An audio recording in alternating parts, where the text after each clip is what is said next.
गौतम बुद्ध हमेशा ही सही समय पर प्रवचन देने पहुंच जाया करते थे। वो आज तक कभी देर से नहीं आए थे और ना ही उनकी वजह से आज तक किसी को इंतजार करना पड़ा था। लेकिन आज पहली बार ऐसा हुआ था कि उनके शिष्यों को उनका इंतजार करते काफी समय हो चुका था, लेकिन बुद्ध अभी तक प्रवचन सभा में नहीं पधारे थे। शिष्य आपस में बातें कर रहे थे कि जरूर आज तथागत बुद्ध को कोई जरूरी काम आ गया होगा, वरना वो हमेशा ही समय पर आ जाते हैं। शिष्य ये बातें कर ही रहे थे कि तभी अचानक गौतम बुद्ध अपने हाथ में कमल का एक फूल लिए वहां आ पहुंचे और एक पेड़ के नीचे लगे आसन पर आकर बैठ गए।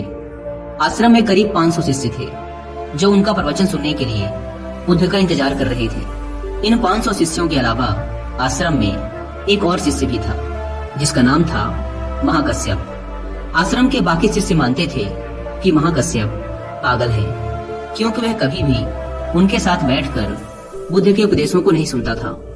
उसने आज तक कभी ध्यान भी नहीं किया था और ना ही कभी ध्यान करने का प्रयास ही किया था।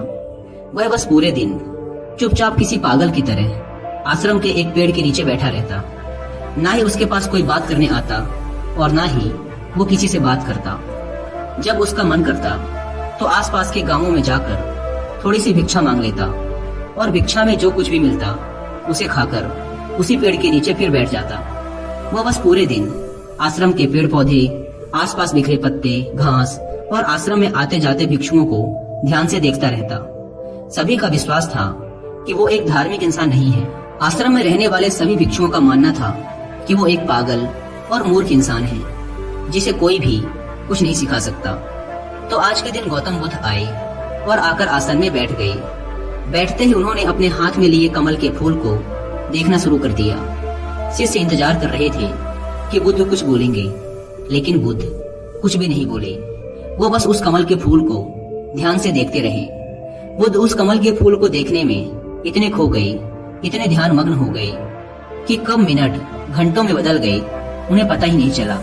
कई घंटे गुजर चुके थे, लेकिन बुद्ध ने एक शब्द भी नहीं बोला था।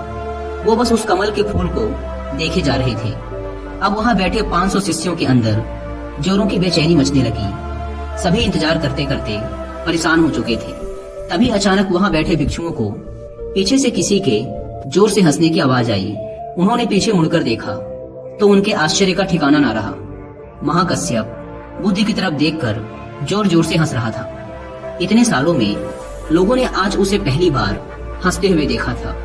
इससे पहले वो कभी ना हंसा था। वो भी इतनी अद्भुत हंसी, लग रहा था मानो सारा ब्रह्मांड उसके साथ हंस रहा हो। उसकी भयंकर हंसी पूरे आश्रम में गूंज रही थी और वो बस हंसे जा रहा था।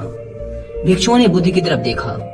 वो अभी भी उस कमल के फूल को ही देख रहे थे और उनके आंखों से आंसुओं की धारा बहे जा रही थी। थोड़ी देर बाद महाकश्यप ने हंसना बंद कर दिया। उसके बाद बुद्ध ने अपनी नजर कमल के फूल से हटाई और वहां बैठे भिक्षुओं की तरफ देखकर कहा, मैं जो कुछ भी तुम्हें शब्दों के माध्यम से दे सकता था, मैंने वो सब तुम्हें पहले ही दे दिया है। लेकिन जो शब्दों के माध्यम से नहीं दिया जा सकता, वो मैंने महाकश्यप को दे दिया है। और यहाँ से शुरुआत होती है जिन की। जिन एक संस्कृत का शब्द है जिसका मतलब होता है ध्यान। गौतम बुद्ध ने दुनिया को ध्यान सिखाया और फिर बौद्ध धर्म इस ध्यान को चाइना ले गए, जहाँ इसे जिन कहा जाने लगा। फिर चाइना से होते हुए ये जिन परंपरा जापान, कोरिया और दक्षिण पूर्व एशिया के कई देशों में फैल गई। जिन आत्मज्ञान प्राप्त करने का एक बहुत ही अजीब लेकिन अद्भुत तरीका है, क्योंकि इसमें किसी भी तरह की कोई बाधा, कोई बंधन नहीं है। क्योंकि इस परंपरा का ना तो कोई निश्चित विज्ञान है, ना कोई शिक्षाएं, ना कोई ग्रंथ और ना ही कोई निश्चित अभ्यास करने की विधि। बस आपको अपनी आंखें बंद करके बैठ जाना है और इंतजार करना है। फिर यह घटना आज नहीं तो कल आपके अंदर घटी जाएगी। जिन परंपरा में ध्यान करने का कोई निश्चित तरीका नहीं है। इसमें बस आपको जागरूक होकर यह देखना होता है कि आपके दिमाग में किस तरह के विचार उठ रहे हैं। लेकिन आपको उन विचारों में उलझना नहीं है, बस उन्हें देखना है। एक विचार उठेगा और फिर वो अपने आप गायब भी हो जाएगा। बस आपको उन्हें पूरी जागरूकता के साथ देखते रहना है। जब आप मन में उठने वाले किसी एक विचार का निरीक्षण पूरी जागरूकता के साथ करते हैं और फिर जब वो विचार आपके मन से गायब हो जाता है और आप दूसरे विचार के निरीक्षण के लिए तैयार होते हैं, तो आप पाएंगे कि दूसरा विचार उतनी तेजी और जल्दी से नहीं उठा।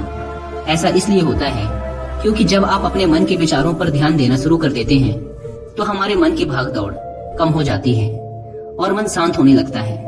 और फिर एक ऐसी अवस्था भी आती है जब हमारा मन विचार मुक्त हो जाता है। मन में कोई विचार नहीं होते। दो विचारों के बीच की यही विचारहीनता ही सच्ची चेतना कहलाती है। शुरुआत में इस विचारहीनता का समय ज्यादा लंबा नहीं होता। ये ज्यादा से ज्यादा 8 से 10 सेकंड का ही होता है, क्योंकि हमारे दिमाग को सालों से लगातार सोचने की आदत पड़ चुकी है। लेकिन अगर हम लगातार प्रयास करते रहें तो धीरे धीरे विचारहीनता का ये समय भी लंबा होता चला जाएगा। और ये समय जितना लंबा होगा उतना ही हम जिन को समझ पाएंगे, ध्यान को समझ पाएंगे, और उतना ही हम खुद के और करीब होते चले जाएंगे।